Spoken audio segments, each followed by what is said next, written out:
ধন্যবাদ আপনার সকলকে। আজকে বাংলাদেশের সর্বস্তরে আইন শৃঙ্খলার অবনতি ঘটছে। ৫ই আগস্ট পরে বাংলাদেশে হত্যা, খুন, জখম, নারী ধর্ষণ, ডাকাতি, মালামাল লুটতরাজ অনেক কিছু হচ্ছে, কিন্তু এই বাংলাদেশে কোনো কিছুরই বিচার হচ্ছে না। গণমানুষরা বিচার পাচ্ছে না। আওয়ামী লীগের প্রতি টর্চার চলছে, আওয়ামী লীগের সাধারণ মানুষের এবং আওয়ামী লীগের গরিব মেহনতি মানুষের যারা গ্রাম বাংলা রয়েছেন তাদের মালামাল লুটতরাজ করছেন।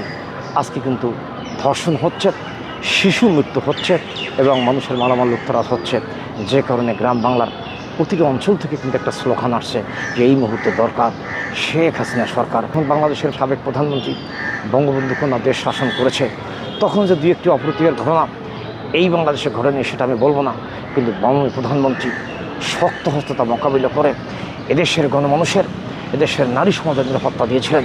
কিন্তু আজকে নারী সমাজের নিরাপত্তা নেই, গণমানুষের নিরাপত্তা নেই। এ কারণেই বাংলাদেশের প্রত্যন্ত অঞ্চল থেকে একটি কথা কিন্তু বলছে, বঙ্গবন্ধু কন্যা জননেত্রী শেখ হাসিনা যেভাবে রাষ্ট্র পরিচালনা করেছেন সেইভাবে হয়তোবা অন্য কেউ রাষ্ট্র পরিচালনা করতে পারবে না। আজকে কিন্তু একটি কথা আপনাদের সামনে বলে যাই, স্রেফ বরিশাল্য ভাষায় বলে যাই, এই রাষ্ট্র ব্যবস্থায় আপনারা অনেক প্রধানমন্ত্রী আগেও পেয়েছেন এবং আগামী দিনও প্রধানমন্ত্রী পাইবেন, আরও শতবর্ষ অনেক প্রধানমন্ত্রী আসবেন, কিন্তু মনে রাখবেন বঙ্গবন্ধু কন্যা জননেত্রী শেখ হাসিনার মতো প্রধানমন্ত্রী হয়তো বা এই বাংলাদেশে আর দ্বিতীয়বার আসবে না। আরও শতবর্ষ শেখ হাসিনার মতো প্রধানমন্ত্রী এই বাংলাদেশে হবে না।